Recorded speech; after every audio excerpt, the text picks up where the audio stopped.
We want to thank Amp Human for sponsoring this episode. Amp Human is a human performance company dedicated to helping athletes at all levels unlock their limitless potential. But their latest innovation, the D Plus lotion, is a first of its kind gel-based lotion that delivers vitamin D directly through the skin. Which is so cool. Dude, it's incredible. I never would have thought to get it that way. You know what I mean? But it makes so much sense. Like my mom has had like different hormone lotions or things that she uses, and she always puts it on the underside of her forearm because it absorbs super fast. And that actually, for me, I feel like that makes so much sense for how we can really absorb something so much faster than taking a pill and having to wait for it to sink in. Yeah. Just 2 pumps applied to the inner forearms contain 5,000 IU of vitamin D3 to boost your immunity, improve sleep quality, and support brain function. I need that. Consistently using it for 3 to 4 months is so easy. If what it's going to do is bring our levels back up. So say goodbye to pills and say hello to D Plus lotion, the easiest way to do vitamin D. Visit amphuman.com/reps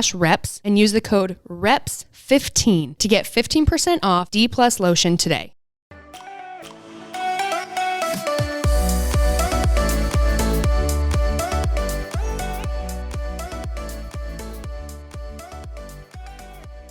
We would love to talk about what you've had going on, having the baby. And then I really would love to talk about the process that you had of wanting to start a podcast, how long you were thinking about it, and then finally doing it, and what you're talking about. Yeah, totally. It's definitely been a journey inspired by you. Well, if it's inspired by me, I mean, there's nothing but success for you with your podcast, because you'll outdo me and Jeanna. And for sure. We've been, pretty successful because we're still doing it. We did not think we would be doing it this long. Surprisingly enough. We were like, oh, we'll do it. Yeah. How many do we have? Over 100. We did our 100th around before Christmas. Yeah. We do one a week. Yeah. I'm at 15 right now, and I'm having so much fun doing it. And you told me that too. Like I was uncomfortable with kind of starting. I knew I wanted to do something.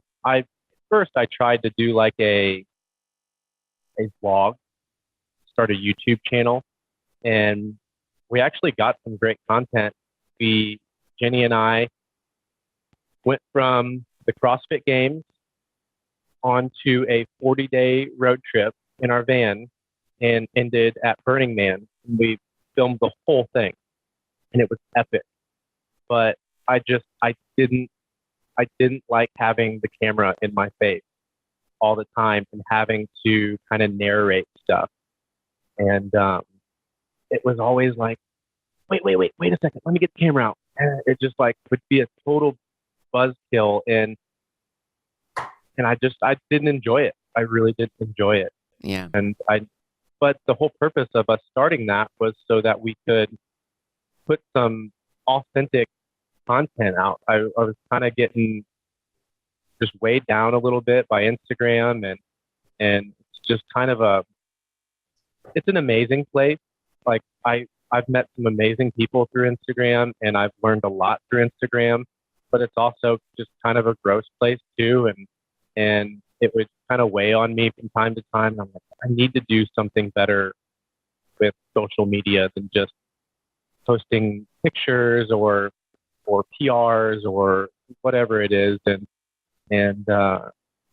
that's really where the drive to start something came from, was just I didn't really feel like my authentic self when I was posting stuff to Instagram, and I didn't really feel like I was contributing to the degree at which I felt kind of called to. So it started with the vlog attempt, and we bought all this equipment and all these memory cards and hard drives and tripods. And then you were like, nah, it's not for me. Dude, but it was a necessary part for me to arrive to where I'm at now, having a podcast and talking with you about it. And you told me exactly what I kind of needed to hear. Just start it. Just some of the best things I've ever done in my life have been from talking to people that I admire, and they tell me, Sam, just do it. Just start. Because you have all these technical questions, right? Like, but how do I do this?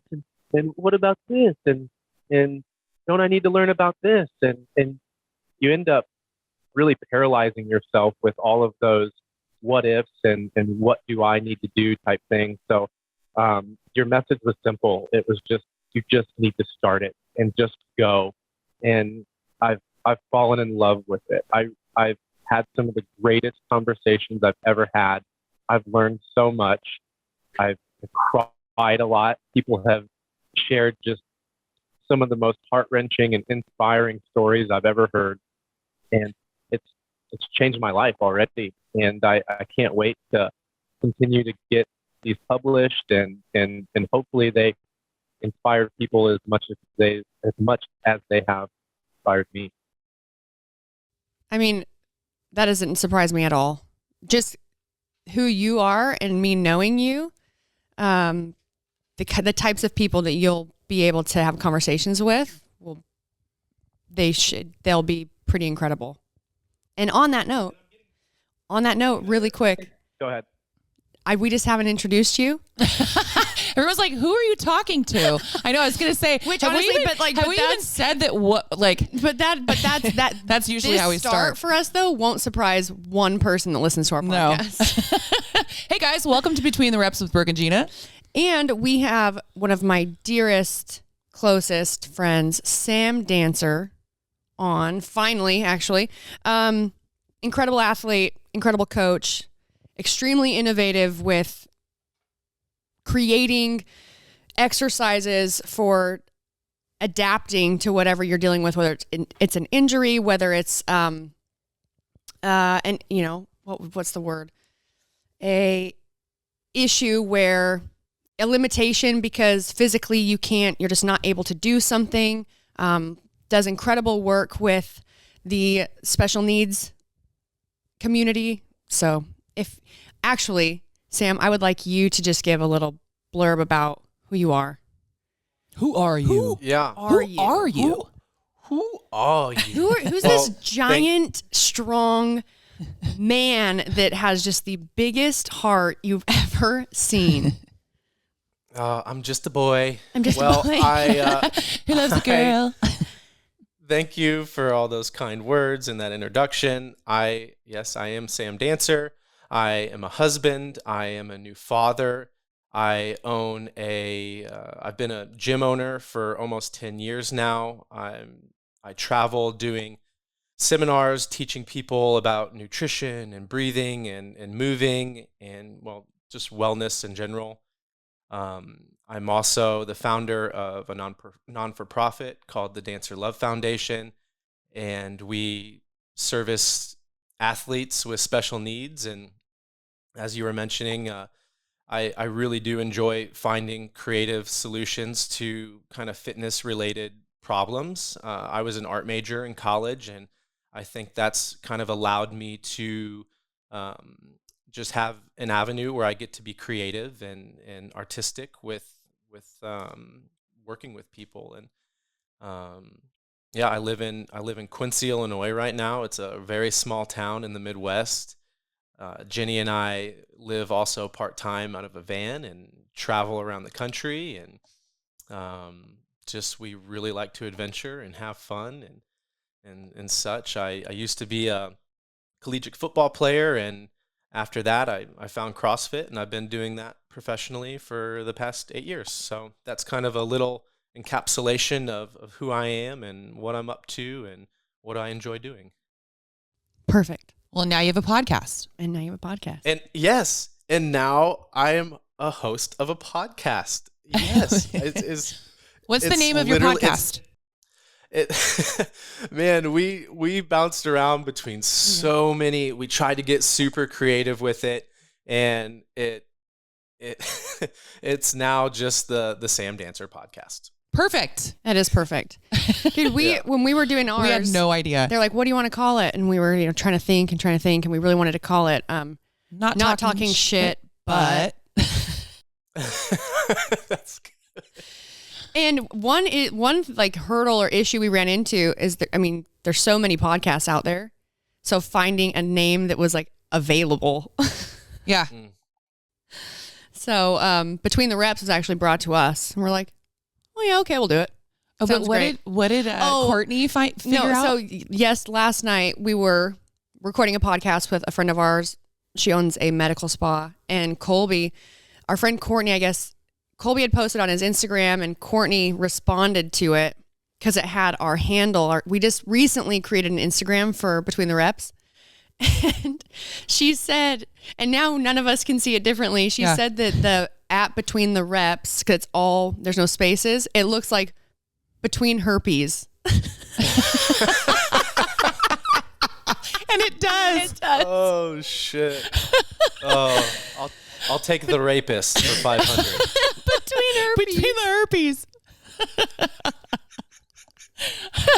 That's the name of our show. Every guest we have in person, we make them sit between the herpes. We're the herpes. No going back. No going back. I mean, herpes is for life, you know?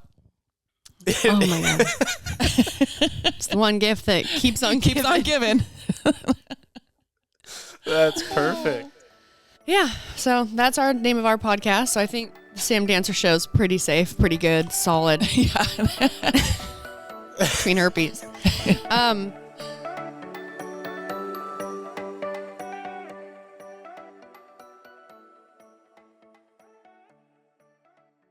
We want to thank Amp Human for sponsoring this episode. Amp Human is a human performance company dedicated to helping athletes at all levels unlock their limitless potential. But their latest innovation, the D+ lotion, is a first of its kind gel-based lotion that delivers vitamin D directly through the skin. Which is so cool. Dude, it's incredible. Have you ever tried to swallow a D vitamin? They're ginormous. I never would have thought to get it that way. You know what I mean? But it makes so much sense. Like my mom has had like different hormone lotions or things that she uses, and she always puts it on the underside of her forearm because it absorbs super fast. And that actually, for me, I feel like that makes so much sense for how we can really absorb something so much faster than taking a pill and having to wait for it to sink in. Yeah. And then hope that you absorb all of it. I don't know. Just 2 pumps applied to the inner forearms contain 5,000 IU of vitamin D3 to boost your immunity, improve sleep quality, and support brain function. I need that. Well, I have it for you. Amp Human D+ lotion is backed by 2-time clinical trials. It is proven to triple your vitamin D levels within 3 to 4 months of daily use. And I'm just going to say it. I've never really focused on how deficient I am, but how everyone is in vitamin D. We've spent a lot of time inside this past year, so it's probably way worse. Consistently using it for 3 to 4 months is so easy. If what it's going to do is bring our levels back up. So say goodbye to pills and say hello to D+ lotion, the easiest way to do vitamin D. Visit amphuman.com/reps and use the code REPS15 to get 15% off D+ lotion today. Now is the time to treat yourself with jewelry, man. Treat yourself. Yes. I've been obsessed with the website, just scouring, kind of filling my shopping cart with Ana Luisa jewelry. Have not yet pulled the trigger because it's like I'm not done shopping. I want to sift through the whole website before I go check out. It's almost like one of those things where you think of other people and you think, oh my God, I'm going to get this for them. And then you think, nah, I'm going to get it for myself. If you guys like jewelry or you're buying something for loved ones, wives, sisters, moms, friends, strangers, check out Ana Luisa. They have a piece for everybody, all different styles. But what I love most about it is I love the simplicity of a lot of their jewelry. Clean, classy. I love gold. They're carbon neutral. Their jewelry is sustainable, which I didn't even know was a thing. You never think about sustainability when you're thinking about jewelry. But it's important. Fair price jewelry starting at $39, and there's no luxury markup. Plus, their shipping is really great. And international customers, you already have your customs taxes included in the price. So go check out analuisa.com/reps. That's ANALUISA.com/reps. Treat yourself and your loved ones with a unique gift and use our code REPS to get 10% off. And make sure that you follow them on social media so you can get all of their updated products. And subscribe to their newsletter. We absolutely recommend them. They are a great brand making beautiful, sustainable jewelry. So go check out analuisa.com/reps. That's ANALUISA.com/reps. luisa.com/reps.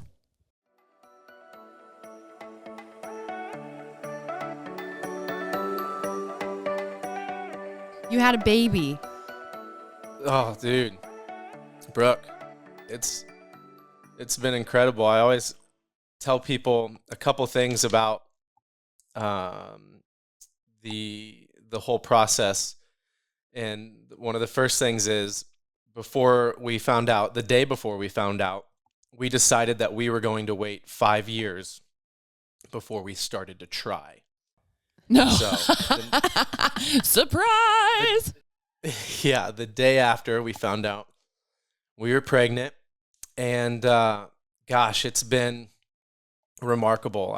I'm glad that we didn't wait 5 years to have baby Star. She's such a sweet girl. She laughs and smiles all the time. She sleeps well, and we're at a point in our life too where we have a good amount of freedom, and we get to spend so much time with her, and we've gotten to travel to Hawaii with her, take some van trips with her. We added another seat to our van for our third party, and it's been incredible. The birthing experience changed me tremendously. I imagine something like that would really change you. I don't know from personal experience, but two of you know. I know it from a different perspective than Sam. But yeah, shit. I say it was the hardest thing I've ever done, and I was just a witness. I was just a witness. It was at one point I was literally on my hands and knees, just begging God for mercy for my wife. Like, it was the hardest thing I've ever witnessed, seeing her just in that much. It wasn't the actual delivery. The delivery portion was awesome for both of us. It was, Jenny even cracked a couple jokes while literally there's a baby stuck halfway out her vagina, and that part went really well, and you get to I get to see the progress, and Jenny's getting to feel the progress of the baby actually moving down the canal and working together with the baby to deliver. It was just everything before that. It was all the contractions, and Jenny labored for like 12 hours, and our midwife decided to go get lunch. And I call our midwife, and I'm like, "Hey, I think the baby's coming. You got to get back here. You got to get back here now." Yes, I was like, "Please get back here now." And she was just cool as a cucumber. She's like, "Okay, I'm gonna finish up my lunch, and I'll be there." And I'm like, "Bitch, you need to put your sandwich down and get here now. This baby's coming. Get that thing to go." She got there, checked Jenny, and Jenny was only like 2 centimeters dilated. Not even close. And it was already the hardest thing either of us have ever done. We'd been up all night, and Jenny's just miserable. And Jenny's one of the toughest bitches I've ever met in my life. Oh, yeah. So to see the toughest human that I know in that much pain and that much suffering was like just breaking me apart. And it sucks because there's nothing I can do. I have the freedom to go leave the room, go get a drink of water, take a couple breaths. She doesn't have any choice but to deliver this child. And that was like really hard for me to sit with. I was just like, I was so helpless. And yeah, my ex had no idea what to do either. And so every time I'd start to breathe, he'd throw ice chips in my mouth. They're not married anymore. No, we're not married anymore.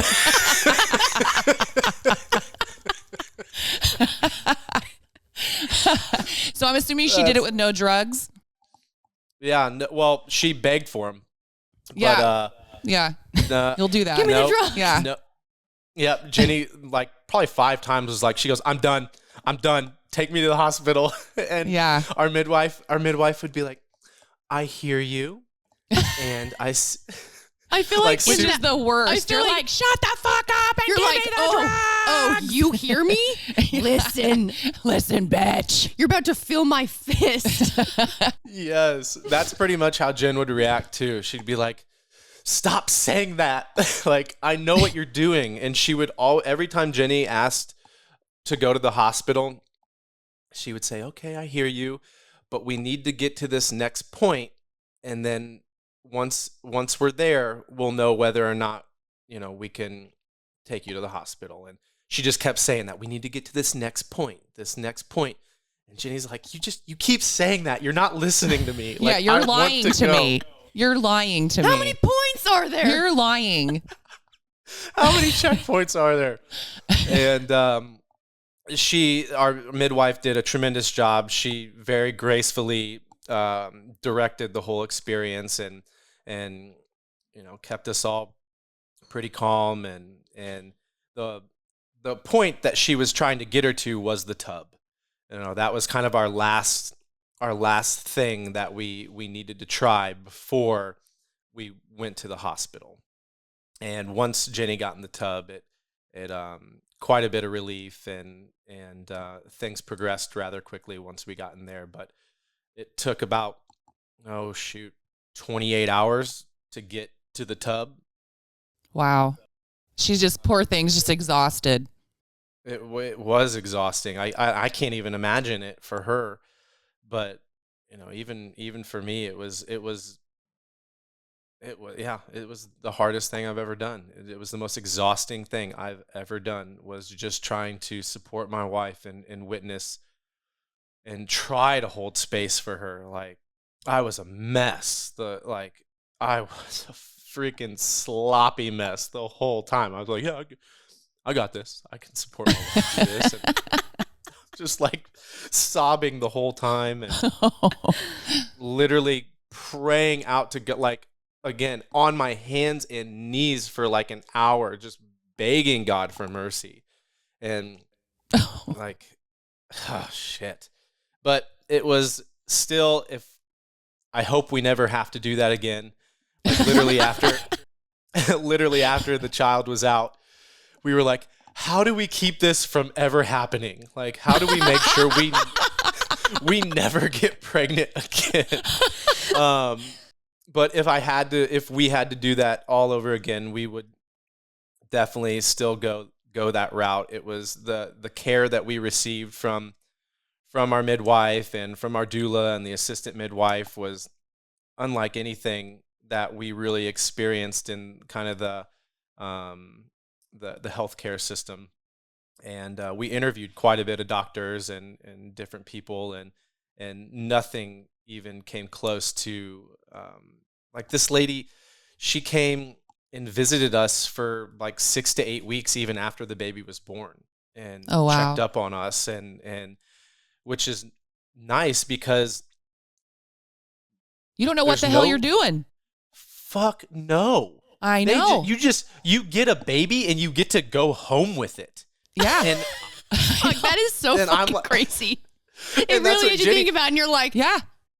Jenny's holding this baby and she's like, what do we do? I know. It is what crazy. What do we do with a baby? And and who would leave us alone with it? Exactly. And then be like, bye. Yeah. Yeah. I did all these courses. I put well over 200 hours into, I read probably 10 different books. I met with different like doulas and coaches and got as prepared as I could, and it didn't do shit. No. It did nothing. It's like, so true. We were still clueless when we got home, and it was really comforting having such a professional come by and just kind of help walk us through the process and help us feel reassured that we're not screwing this thing up. Like, she's still alive. Still going. Still kicking. Dude, she's so cute. I can't How wait old is she for you now? to meet her, man. Thanks for sending the Insta carrot. It's her favorite little toy. We travel with it everywhere, and we tell her about you, and I think she's excited to meet you. She hasn't verbally said anything yet about it, but she lights up when she sees that carrot. Auntie Brooke. Auntie Brooke. My kids call her their stepdad. And it's weird because 3 of them are only like a year younger than her. Yeah, I'm their Daddy Brooke. Daddy Brooke. And I think that they really like it, They do. They accept me, but they mostly accept my mom as their grandmother. Yeah, they really just want Leslie. They're using her to get to her mom. Yep. Well, you're both amazing women. So, yeah, I wish we had a Leslie. Well, we have my mom and Jen's mom are literally like blocks down the street. So we have a tremendous amount of help and assistance. But, yeah, Brooke, your mom is an amazing human being, and I can totally understand why they would use you to get to her. How old is Star now? 5 Star, months. right? Mm-hmm. Yeah. Yep. 5 months. Oh my goodness. So, here's a great story. Star, the name Star. Jenny and I, this will give you chills. So, Jenny and I, a couple years ago, decide that we're going to go to Peru and we're going to try ayahuasca.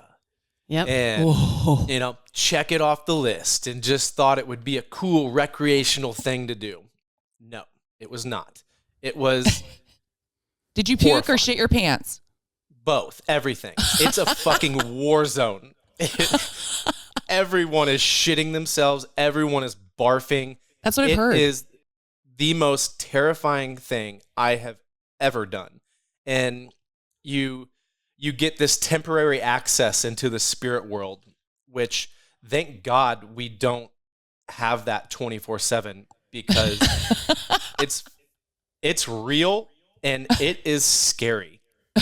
And it's, you get to, see all these negative entities basically exiting people's bodies, and these shamans are like gobbling it up and then going and puking them out. It's what? But in my experience, actually, though, I shouldn't say it was totally terrifying. It was 1-to-1 of pure bliss and pure hell. And in the bliss part, I'm having a vision that is the realest thing I've ever experienced. It was the most clear I've ever seen. It was the most I've ever felt. It was the realest thing I have ever seen and experienced in my life. And in this vision, I'm meeting with 2 people that look very similar to Jenny and I. And they introduce me to this little kind of spinning ball of light and said, "This is your child, Star." At the time, I just got goosebumps. So did I. And at the time I thought I interpreted it kind of as like my son.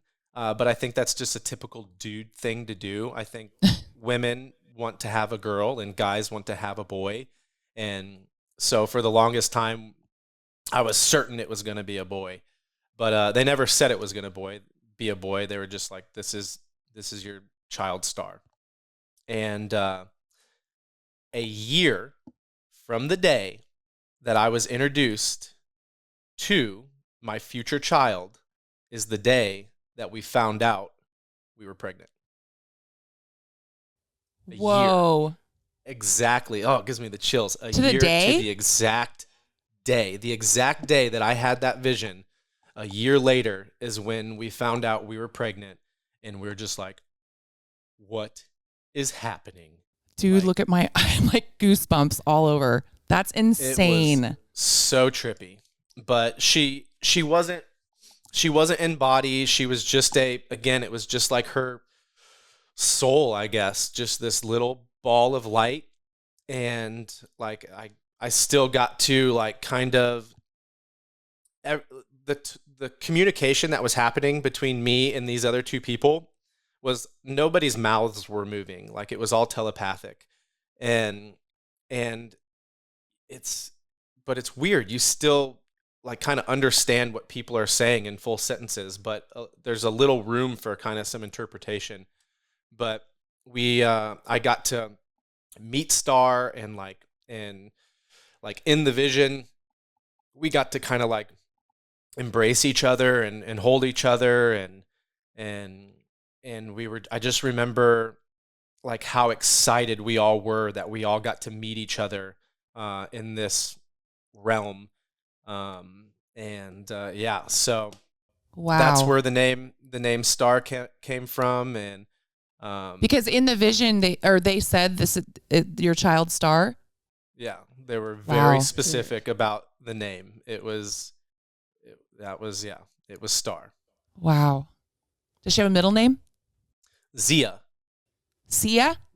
Zia. I have Native American kind of heritage. I'm 2 generations out from some full-blooded Native Americans, the Sac and Fox tribe here in the Midwest and in Iowa specifically. They had tribes in other places but Iowa, but that's kind of where my family comes from. And Zia's a Native American name, and it means light. So Starlight Dancer. Oh my God, I love that. That's so cute. So cool. It's a great name.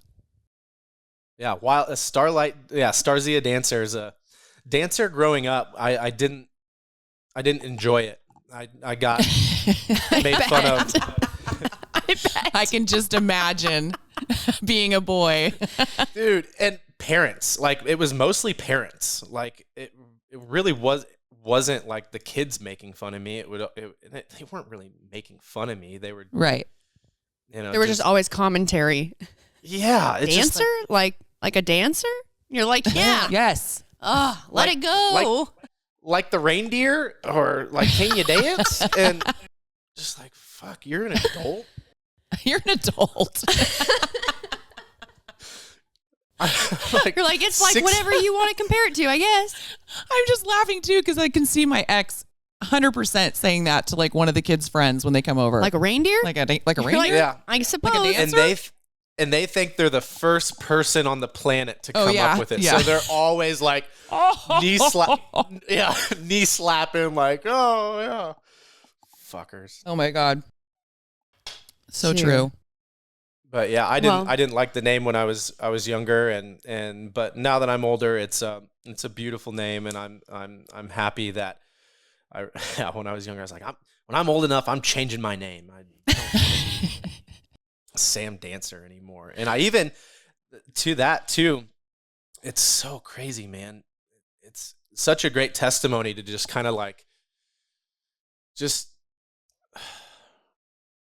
push through the uncomfortable bullshit. Because I remember when I was younger, I even as kind of a teenager too, I hated myself. I did not want to be who I was. I remember very vividly just like, oh, I wish I could be just someone else and just like and have a different name. And now with where I'm at, I'm so happy that I'm not someone else, and I'm finally, happy with who I am and where I'm at. And it's wild to me that there was a time in my life where I didn't want to exist. I wanted to be someone else. I didn't like my name. And now I never like really considered killing myself or anything, but the thought of that definitely was just like, dude, it would be way more easier just to not be alive than to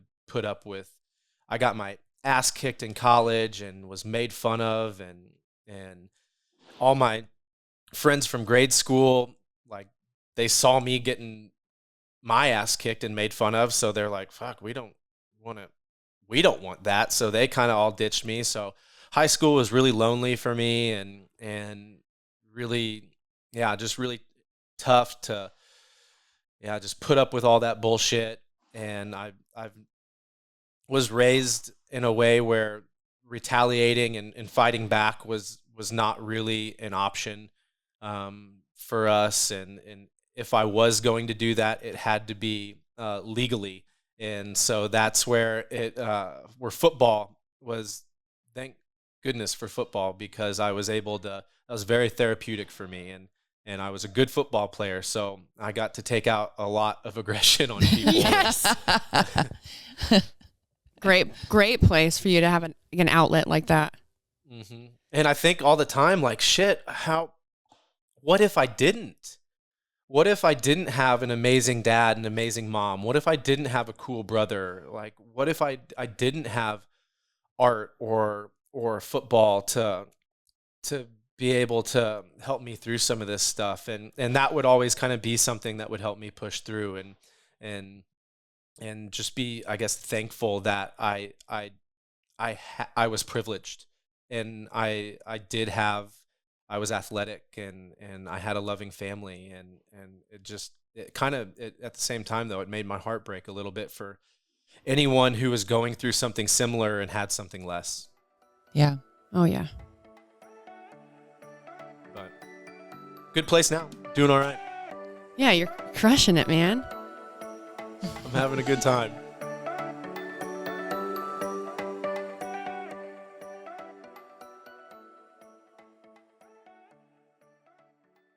Any of you looking for a counselor, honestly, help in any of the categories of depression, stress, anxiety, relationships, sleeping, trauma, anger, family conflicts, LGBT matters, grief, self-esteem, you just want a friend? Like maybe you just are looking for a friend. You got a friend in me. You got a friend in BetterHelp, man. Well, that's why I use BetterHelp. BetterHelp is committed to facilitating great therapeutic matches, so they make it easy and free to change counselors if needed. Super convenient. You can speak to your counselor through messaging. You can do FaceTime, texts, whatever. You save so much time by not having to schedule appointments, drive anywhere. Who wants that? Be late. We'd be late to our appointment. Yeah, we would be late for sure. Anything you share is confidential. It's very professional and affordable. And it's not self-help, by the way. It is professional counseling. You can start communicating in under 24 hours. In fact, so many people have been using BetterHelp that they are recruiting additional counselors in all 50 states. We want you to start living a happier life today. As a listener, you'll get 10% off your first month by visiting betterhelp.com/reps. Join over 1 million people taking charge of their mental health. Again, that's BetterHelp, HELP.com/reps.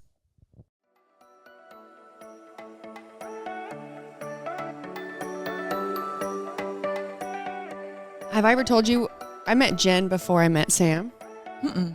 So I met Jen before I met Sam at Wadapalooza in Florida. And I remember I met Jen. And no, it wasn't. It was at the ECC. It was before Wadapalooza. I was in Boston. It wasn't the ECC. It was the competition they did that Redline did. Oh my God, at O'Keefe's gym, or not his gym, but the one he went to. And she was a Redline athlete. I think that's where it was. Anyways, I met Jen. The weekend was over. We were doing like pizza and hanging out. Everyone was there, and she told me, she was like, Sam is going to love you. And I had never met Sam.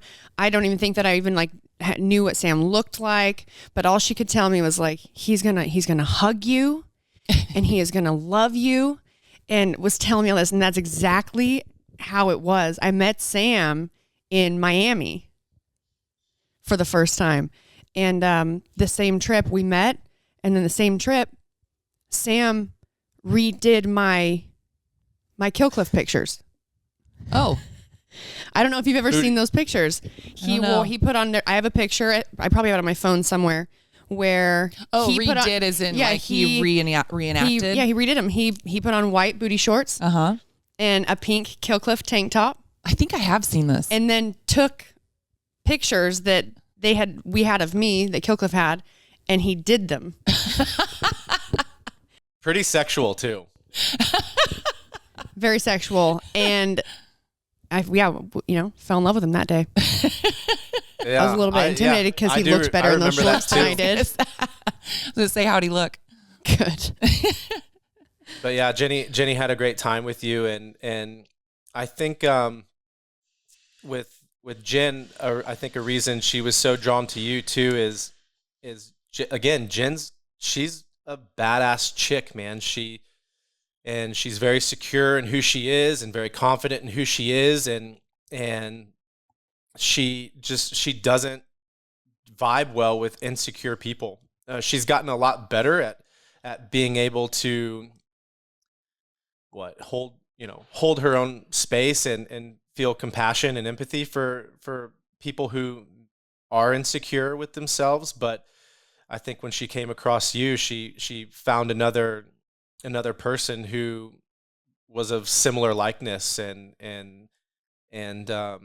she would have a tough time kind of getting along with other girls at CrossFit competitions, and because I think she would just be so bothered by how insecure so many of them were, and then she met you, and she's like, all right, here's another badass chick that is on a similar wavelength. And yeah, I remember her coming home and telling me all about you, and yeah, the moment we met, I could tell, yeah, we were going to have a very special relationship, and that you were going to be part of my life for the rest of it. Lifelong friends. Aww. Oh. Yeah, And we met at a perfect time because, and I'm sure you're still traveling a lot, and but at that time in our lives, we were non-stop traveling, and it's kind of a lonely lifestyle to be doing that. Sure, it's an exciting lifestyle, but a lot of times in hotels, a lot of times in airports, and it's just lonely. And there was no consistency really with and yeah, you get to meet a lot of new people, but you meet them for a couple days and then you don't see them ever again. But Brooke and I got to see each other quite frequently on, we were sponsored by similar companies or by the same companies, and we were getting to do photo shoots and commercial stuff together and competing together, and it was perfect timing because we were able to love on each other and support each other through, again, very exciting lifestyle too, but it was a very, very lonely place, and to have such an amazing person like you who we could share with each other and be vulnerable and open up to one another was something that I think both of us needed, as being on the road like we were. Yeah, it was so much better. Sometimes I was asked this question the other day, actually, like, what is my outlet? So what do I do, or what do I need to refuel, fill your cup back up? And I was like, I don't need to go anywhere. I don't need to, it's certain people. It's like and not everyone does that for one another. And that's okay. You have to find, you'll find certain people that feel it's like a safe place. Yeah. And it's also we used to talk about me and Jared and Sam.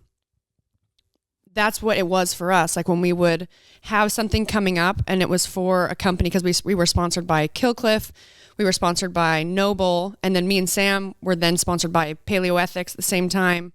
But if we had something coming up, that was always a trip that we were the most excited about, because we knew once we got there, we were going to leave feeling so energized, so focused, so happy, and ready to go back to work, basically. Because it's an exchange of energy.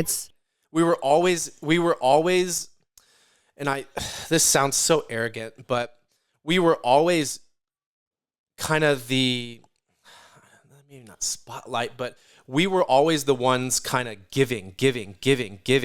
And it was with you and Jared where you you got filled back up by each other, and it was always so exhausting, kind of having to, give ourselves up, and two, again, sounds very arrogant, but like being, this stuff sounds so bad, but being like a personality or a character that somebody wants to like take pictures with, and you have these really honestly kind of meaningless conversations with hundreds of people. It's quite draining. And you guys, you weren't that. And it was just the perfect time and place in my life to have people like you that, I didn't feel like you guys were taking from me or anything. And you were just, you filled me back up. And I love too, it's so fucking cool when you meet someone and have that type of relationship where you and I might not see each other for a couple years, but when we do get to see each other, it feels like no time has passed, and like we've just been hanging out this whole time, and I cherish that. Me too. We love you. I miss you so much. We need to plan something. I need to come and see you and hold that baby. Yeah, it'll probably, honestly, I would just count on more of us. Well, ideally we would wait for kind of our cultural climate to clean up a little bit, and so it's not such a shit show out west. But I would definitely plan on us making our way in our van. We love Utah, so hopefully whenever you're at your mom's place, we can hang out there for a couple days. And well, I'm there a lot now, and the ranch is coming along. So when that house is done, you'll definitely have to come out. Oh, wonderful. And stay. But before we go, please share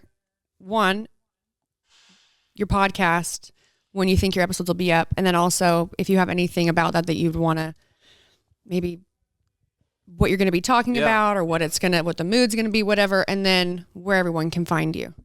Yeah, terrific. So the podcast, like I said, it's the Sam Dancer podcast. Right now, it is available on Spotify and Anchor and Google, and hopefully soon will be available on Apple. But it's funny. Everyone asks, or if I ask people who I should interview, I get a lot of CrossFitty responses. And although I admire a lot of CrossFitters, I want to bring something a little bit more than what our CrossFit culture is used to. And I've done about 15 shows, and only one of them has been a CrossFit athlete. A lot of it's been a little bit more on some theological topics, some more holistic wellness, and I've done like 3 podcasts on women's health and like pre and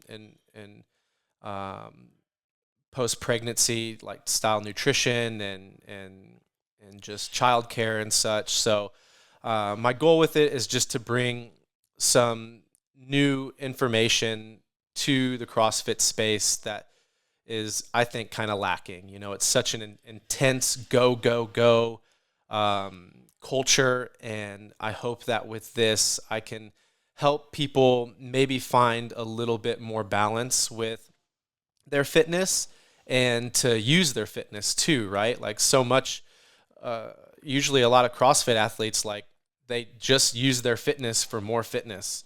And I want to help people or inspire people to use their fitness outside of the gym and go adventure and travel the world. And that's one of my favorite things about fitness is the amount of life that Jen and I get to experience in such a short amount of time. Like we can literally just run circles around people, and it's whenever we go like hiking, we'll zip through a hike real quick and we'll pass a bunch of people, and then we pass them all on the way back, and we're like, damn, they're going to be out there for another 6 hours, and we're going to be heading to our next spot. And we're just able to experience so much life. And I want to encourage people to experience life a little bit more and hopefully find a little bit more balance with their wellness in a more holistic fashion. And so that's kind of the general like kind of direction that I'm heading with it. And there's an episode dropping today with two ex-Amish, a couple who had, once they left the Amish community fairly recently too, they struggled with porn addiction, drug addiction, sex addiction. One of them had some infidelity issues, and they worked through all the bullshit, and they're thriving right now, and they have an amazing story. And so that episode's going to be coming out today, and got some really great guests that'll be coming up. I'm going to be releasing it just like you, releasing a show every week. And I'm having such a fun time doing it. So thank you for inspiring me, Brooke, and kind of just telling me what I needed to hear to get started in doing this. And I'm really hopeful in what it's going to be able to do for people, and also just and selfishly make me feel like I'm actually doing something that's worthwhile, rather than just posting back squat videos or something like Well, I think that it's a perfect format for you. She's a great cheerleader. I'm your number one fan. She's great.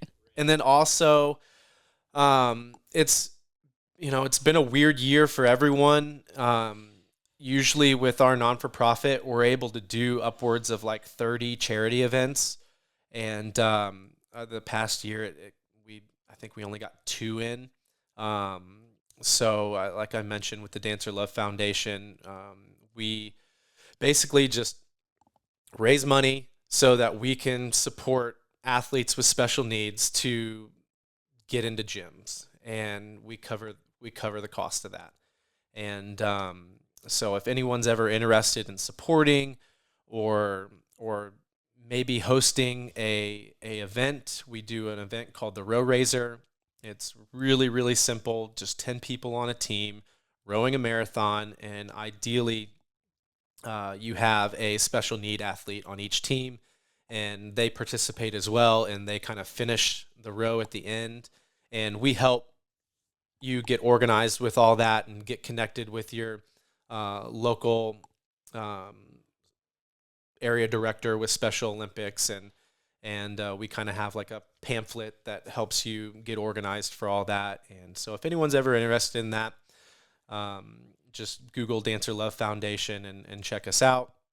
And check out the podcast and let me know what you think. And I'm very new to this, but I'm very open to any like critique, and just I want to improve, and I really want to professionalize this and make it something that's truly worthwhile and very digestible, and give people stuff that they can easily implement into their lives to improve the quality of it. Love it. Me too. I'm happy you're doing it. Thank you so much for jumping on this morning.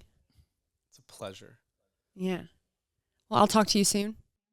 I love you both so much. You guys make me laugh and smile so much, and just keep up the amazing work, and till next time, I guess. Yeah. Love you, Sam. Thanks, bud. Mwah. Check Sam out. He's an absolute sweetheart. I've only met Sam once, but he is the most open, loving, sweet guy. He's an incredible human. And smart, and he's interesting. Awesome. Yes. So Sam Dancer on Instagram, the Dancer Love Foundation, Sam Dancer Show, podcast. Yeah. On that, thanks for listening. Won't be disappointed. Or watching.